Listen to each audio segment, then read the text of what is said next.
परमेश्वर ने कहा, तेरे विश्वास ने तुझे क्या किया? चंगा किया।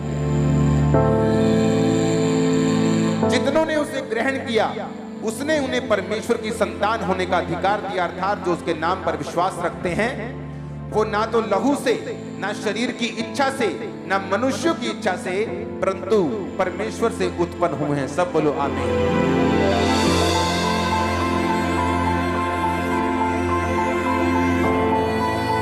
विश्वास के बिना उसे प्रसन्न करना क्या है? अनहोना। तो क्या ये विश्वास है आप प्रार्थना करें उत्तर आ जाए? ये विश्वास नहीं। विश्वास ये है कि प्रार्थना करने पर उत्तर ना आए तो भी आप उस विश्वास में खड़े रहें। ये विश्वास है। अनदेखी वस्तुओं को देखना, ये विश्वास है। स्वर्ग किसी ने देखा नहीं पर उसकी बाट जोहते रहना और अपने आप को पाप से अलग रखना, ये विश्वास है। अलग अलग मौसम आएंगे स्पिरिचुअल लाइफ में भी, जिस तरह परमेश्वर ने फिजिकल लाइफ में बनाए, सर्दी, गर्मी, बारिश, बसंत, पतझड़, सब मौसम बनाए, उसी तरह से आत्मिक रीति में भी मौसम आते हैं। मौसम आता है जब आपका विश्वास हाई लेवल पे होता है। मौसम आता है जब आपका विश्वास थोड़ा सा कमजोर होता है। मौसम आता है जब आपका विश्वास सातवें आसमान पे होता है। एक मौसम आता है आपका विश्वास थोड़ा कमजोर होता है। हर विश्वास में, चाहे वो कमजोर हो चाहे वो मजबूत हो, आपको उस वचन पे लगातार बिना मन के भी खड़े रहना पड़ेगा। उसके बाद रिजल्ट देखना, लोग बोलेंगे क्या किया आपने, आप देखना।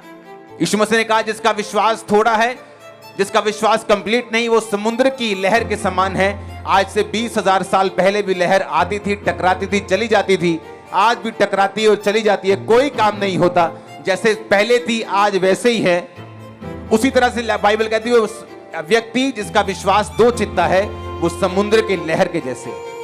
अब परमेश्वर ने कहा, कहता है जिसको ये विश्वास है कि प्रभु यीशु ही मसीह है, यानी जो बपतिस्मा ले चुका है, जो परमेश्वर पे विश्वास करता है, कहता वो परमेश्वर से पैदा हुआ है। कहता अगर तुम ये मानते हो कि तुम परमेश्वर से पैदा हुए हो, तो तुम उन सब चीजों से प्यार करोगे जो परमेश्वर से पैदा हुई। आपके दिमाग में एक दिन शक हो सकता है कि नहीं, यीशु मसीह मेरा ये काम नहीं करेगा, ये बहुत बड़ा काम है। दूसरे दिन आपके दिमाग में विश्वास हो सकता है कि नहीं, परमेश्वर कर देगा काम। ना तो उस विश्वास से आपको फायदा होगा, ना ही शक से नुकसान होगा। परमेश्वर ये देखेगा कि आपने स्टेप क्या लिए। अगर तो मेरा स्टेप ये है कि नहीं, मुझे नहीं विश्वास कि यीशु मसीह मेरे जीवन में ये काम कर सकता है, और आज मैं घर में बैठ जाऊं रूस के और चर्च में ना आऊं, ये मेरा कर्म है। ये कर्म दिखाएगा कि मैंने शक पर चल पड़ा हूं, मैंने शक कर लिया है। मेरे मन में विश्वास है परमेश्वर कर सकता है, लेकिन कर्म नहीं है, कोई फायदा नहीं। मेरा कर्म बताएगा कि आज मैं प्रभु के घर में हूं, आज मैंने प्रार्थना को बढ़ाया है, मैंने परमेश्वर में पवित्रताई में चलने का निश्चय किया है। ये कर्म बताएगा कि परमेश्वर में आपने जो मांगा है वो आपको मिल जाएगा। आपका कर्म बता रहा है कि परमेश्वर आपसे खुश है और वो आपको वो दे देगा जो आप मांग रहे हैं।